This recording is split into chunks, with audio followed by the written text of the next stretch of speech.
For joining us here at Offside and Out of Bounds. This is our game now. Hey, while you're here waiting for the video to load, why not drop a like, hit that subscribe button, and turn your post notifications on? Are you ready? I'm ready. Are you ready? I'm ready. Are you guys ready? Let's go! Welcome everybody to Offside and Out of Bounds. We're going to be taking you through the round 2 matchup of the LA Clippers versus the Utah Jazz. I am Adam. As always, I'm joined with Junior. Junior, are you ready? Let's go! Okay, Junior, NBA, Kawhi Leonard, they were able to pull it off. We thought it was going to go the other way, but they sent Dallas home. They did. Kawhi 3 had games a hell on of the a road. game. 3 games Kawhi on the had road. a hell of a game. A couple of guys had a hell of a game. Why don't you take me through your kind of key matchups for this game? Sure. So, obviously, the first thing here is secondary scoring on the Clippers. It was the one thing that sunk Dallas in the first round, and I think this might be their weakness in the second round. Now, obviously, Paul George didn't average under 20 the entire series. He had a really strong series, so Pandemic P is maybe out the building now. But the Mavs were 21st in defensive efficiency, and it took LA 7 games to dispatch them. Mm-hmm. So let's kind of look at Utah. They limit field goal percentage under 48%. They limit three-point percentage under 30%. They limit trips to the free throw line. They limit first half scoring, and they hold teams to under 107 a game. So my concern is that I don't know how the Clippers are going to get the point totals that they're going to need to compete with Utah here, because when you look at Utah, they can score and they can run up that board real quick, which kind of leads me into my key for Utah, and I think it's going to be none other than, what does Flight call him? What the hell did I call him again? Defensive player of the year? Gobert. Rudy Gobert, also known as Rudy Gobert, the Frenchman. Yeah. He is a towering presence in that lane. And if he's going to limit their ability to slash and turn this into a 10 to 15-foot game, don't know how efficient they're going to be from out there. So with him, he's averaging over 2 blocks a game, and I'm sure he's changing shots, and he's lowering percentages, and he's scoring. So for me, if they're going to win this series, Rudy Gobert is going to have a good series. What do you think, and what are your keys? Yeah, so I got, the Clippers, like I mentioned, 3 games on the road.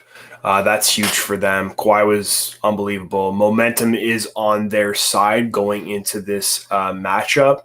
3-point shooting was good, for over 40% from 3 in the regular season, but it wasn't their best series, but it didn't lose them games, which is surprising. So I think it was game 5 or 6. They only shot like 30%, but it didn't matter. Weakness is their interior defense, ranked 25th for blocks this season. And, containing Gobert, as you mentioned, is going to be a bit of a challenge. But Pat Beverly needs to step it up. Oh, yeah. Okay, we need to see Pat Beverly, who's trash talking, and actually coming through with that talk. He didn't have the hustle that we come to expect from Pat Beverly.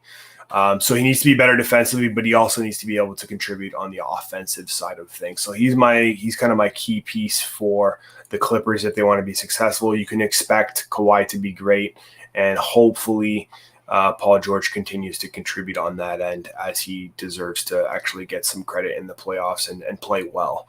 If we look at the other side, well, for me, it's if you look at kind of the breakdown here, the Jazz proved why they are the number 1 seed when they are healthy. Donovan Mitchell coming back was huge. Their strengths are their defense, 4th in defensive rating. But some of their weaknesses are on the ball control side of things. So top team for turnovers per game, most turnovers in the playoffs, averaging 13 turnovers. But that matchup for Kawhi is going to be critical, and I think Royce O'Neal will probably get that assignment. Kawhi is going to give him a lot of problems. And if you can't shut down Kawhi, I mean, he's going to start drawing double teams if you can't do it on a one-on-one basis, which he likely will end up getting double teamed quite a bit. It's going to open up the floor. So I think O'Neal's probably going to get that assignment, and he's going to have to really step up there. And he's also going to have to contribute on the offensive end of things in hitting some of those shots. Let's take a look at the head-to-head. Let me just pull it up for us here, and we can see what they kind of fared out throughout the season matchups here. Okay, Junior, why don't you break down the head-to-head for us? So the Jazz outscored the Clippers by 20. Rebounds were kind of where they need to be. Assists were kind of where they need to be. The Jazz surprisingly didn't shoot as well from three-point as the Clippers did in head-to-head. And then obviously Utah was hitting better from the floor. If you give the Jazz 20 points in a series, I mean, obviously this was 3 games, but that's an extra few looks at the basket. So if you're going to give them 10 to 15 shots extra per game than you're putting off, you're going to be in trouble. So the Clippers are going to definitely have to kind of lock down on D. They're going to have to play a grind him out game. Kawhi's the type of guy who can get into that stance and just kind of shut a guy down. The rest of them, I don't know about that. I mean, Beverly coming off a first-round series, I think he had a 3-point game. Like, that's supposed to be your defensive stalwart, and the guy's not contributing at all.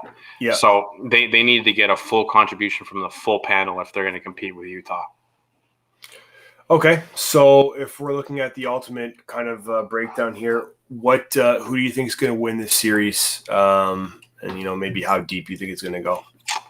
I'm looking for a Jazz win here, and I'm thinking it might go 6. So I'll say Jazz in 6. Okay. What about you? I'm thinking, the big piece for the Jazz is that just they're so good at executing their defense, and they have extremely strong backcourt in Conley and Mitchell. I just don't know if they're going to have enough against Kawhi and others. I didn't see Serge play a ton of time in the first round, but I think that might change because they're going to need to clog up the middle a little bit more and try to get some additional rebounds there. I think just to keep it interesting, I'm going to go with the Clippers. I'm going to ride them from the first round. I know you had the Mavs the last round, and I think they're going to continue with that momentum, and I'm going to pick the Clippers to win this. I think it's going to go 6 or 7 as well. So let's see what they have up the old sleeve. I mean, I think both of these teams actually match up quite well. I think this is going to match up to be a very interesting series. And you just never know. On Utah's side, I mean, you got Donovan Mitchell who just go off and put up 45, and that can be a problem for everybody, right? So it's going to be, the Clippers who are going to have to try to slow down that backcourt. And I don't know if they'll have enough, but I'm going to take the Clippers here just on a whim. Any final thoughts? Yeah, I mean, the first round's been pretty interesting so far. A couple of surprises, a couple of not so much surprises. But we're set for a second round, so I'm second round gets a heck of a lot more interesting. There's a heck of a lot more pressure. So let's kind of see who rises to the top. Looking forward to it. Me too. Awesome. All right. Well, thanks everybody. We really appreciate you joining us here today. The easiest way to help grow our channel is just to hit that like button. So please help us out by growing our channel. If you enjoy our content, please consider subscribing to our channel. We certainly love to have you over at Offside and Out of Bounds. And then for sure, of course, make sure to comment below so we know exactly what your opinions are. And we'll go for a little debate with you in the chat. So let's talk about it, and we'll continue that as the series goes on. So for everybody here at Offside and Out of Bounds, I'm Adam. I'm Junior. See you real